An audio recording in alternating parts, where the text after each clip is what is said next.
My philosophy was a very simple one. And this is where I think film plays a big part of my life. Rudy was one of my favorite films growing up. After watching that film, I come to understand if I could work that hard every day, with being blessed with the physical tools that I have, what would my career be? And I made a promise to myself from that day that I was going to work that hard every single day so that when I do retire, I have no regrets. And that was the most important thing for me, is to leave no stone unturned, get better every single day. And if I lived that way, then over time, I'd have something that was beautiful. But that was my philosophy. It seems like a pretty simple one, but if you live your life to just get better every single day, and do that for 20 years, what do you have? Where did you get your killer instinct from? Well, yeah, I think a lot of it had to do with isolation. Growing up over there and being the only African-American kid, not being able to speak the language, I gravitated towards the game. And in that game, you find a lot of, you find solace in the game. And then when you play with kids that might not accept you because you're an outsider, but yet when we come to play the game, that's my chance to get vengeance on them for not accepting me. And that's where it kind of started developing. And throughout the course of my life, it's always been that. It's always been the outsider and having to come in and prove, or to seek some sort of vengeance when I play. You were so dominant in your whole career, one of the greatest of all time. Was there a weakness that you had? The challenge for me was always compassion and empathy. Because you're like, guys, let's go. Get results. Shut up. Don't complain, right? I don't want to hear your whining. I don't want to hear it. No excuses. Don't tell me how rough the water is. Just bring the boat in. I don't want to hear it. And it's that's funny. It's understanding okay, these guys have lives outside of here. They have other things happening. Have other things happening to them that may be affecting the way that they're practicing or the way that they're performing. Right? And it was hard for me to understand that because nothing bothered me.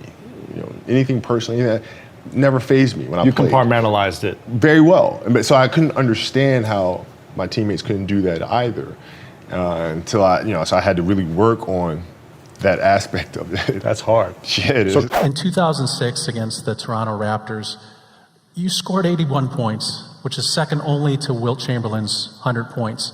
I always dreamed as a kid that, it was possible to score 80 or 90 or 100. I always just had a dream. Sometimes you lay down in bed and you visualize things and you just kind of, that's at least how I would go to sleep. I'd lay down and I'd imagine playing for the Lakers and I would imagine what the uniforms look like. I'd imagine where we'd be playing and, the smell of the arena and all sort of stuff.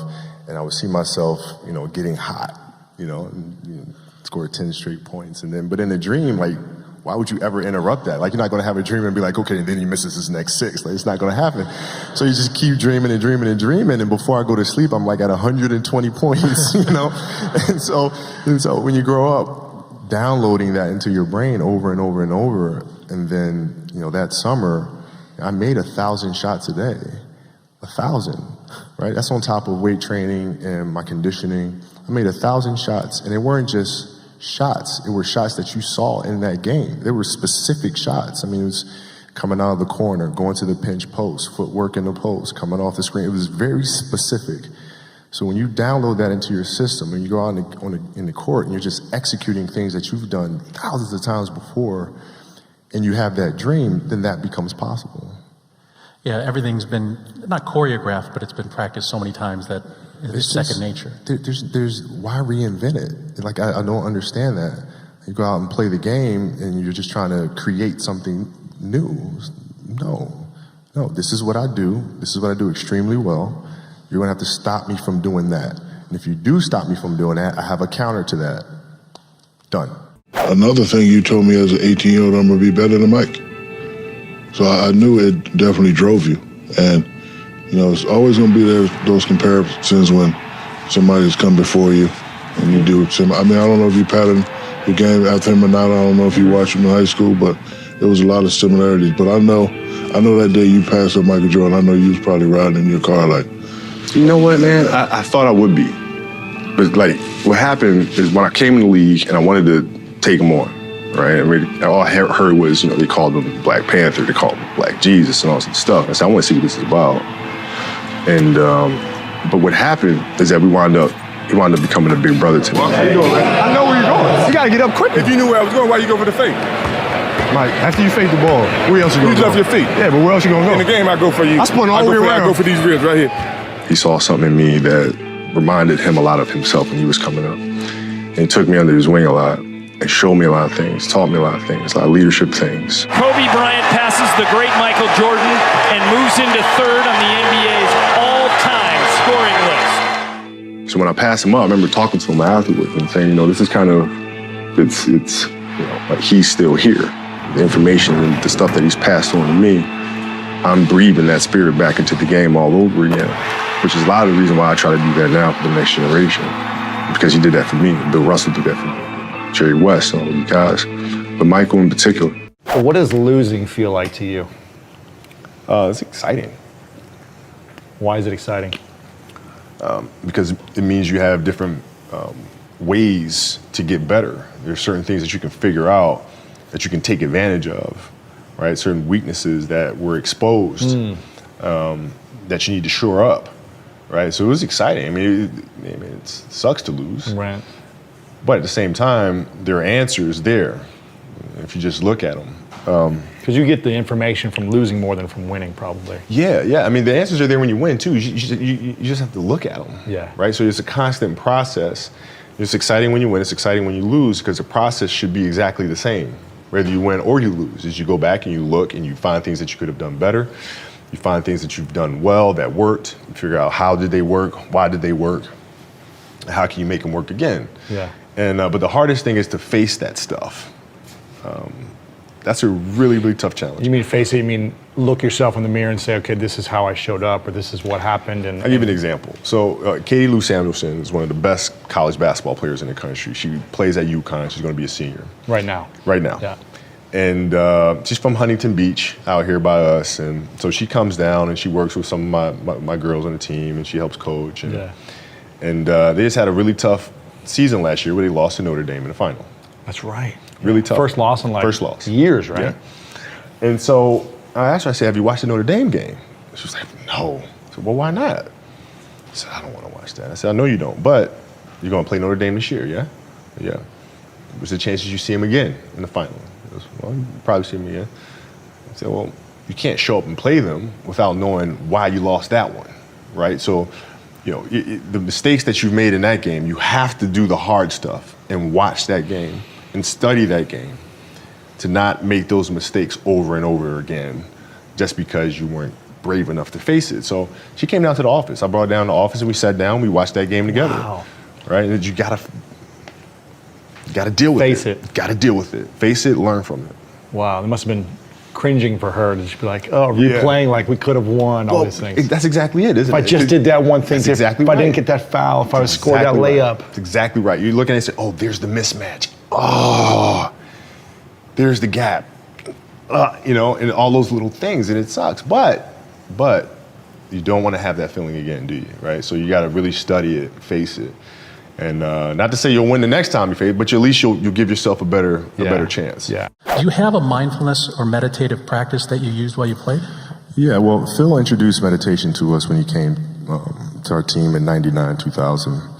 And it was something that I instantly gravitated to because I could see the effects.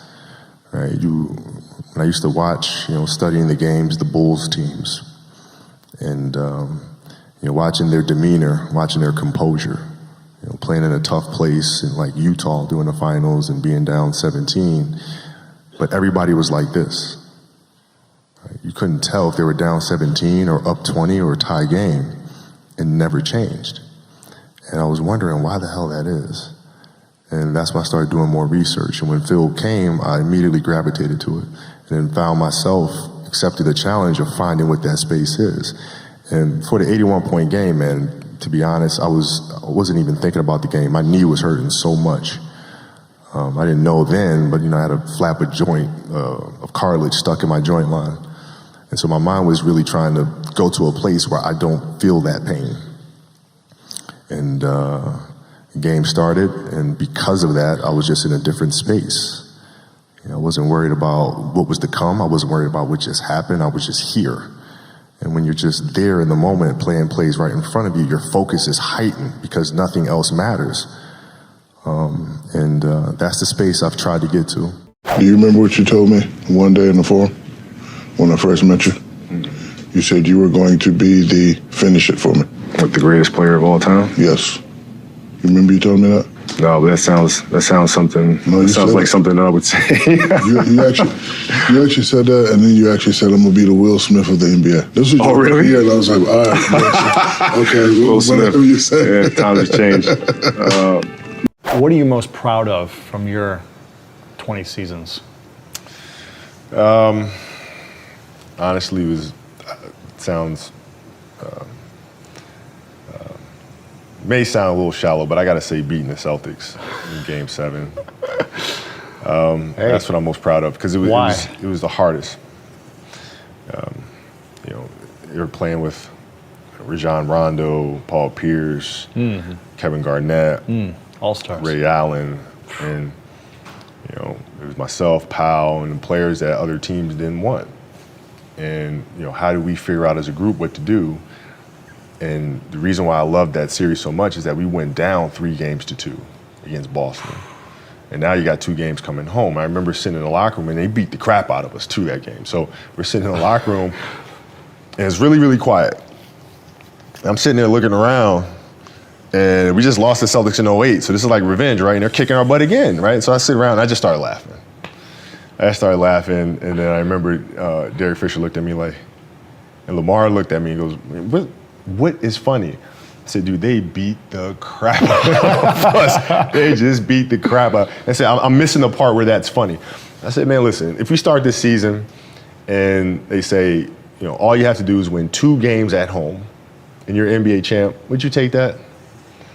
Yeah. And like, right. Yeah, right. That's all we got to do. Yeah. Go Down home, 3-2. win 2.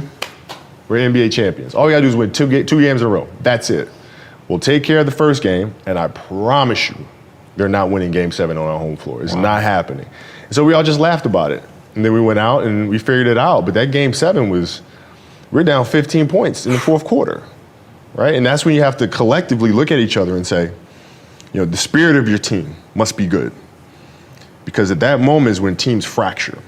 And if the energy amongst each other isn't there, that trust isn't there, you're done. And we were able to collectively dig deep together and say, all right, we're going to figure this thing out. Wow. And I wasn't playing well. I wasn't shooting the ball well at all. And so my teammates Picked you up and they delivered. Yes. Yeah. Storytelling for me is the number one thing. It's writing, it's outlining, it's creating narratives that can inspire the next generation of athletes, right? What are those things? And not from merely a documentary perspective, but from a fantasy perspective, from a mythology perspective, right? What are those stories that we can use to teach the next generation of athletes, not just about the sport, but teach them about life through sport? How do we make those connections? And so that's what I obsess over every single day.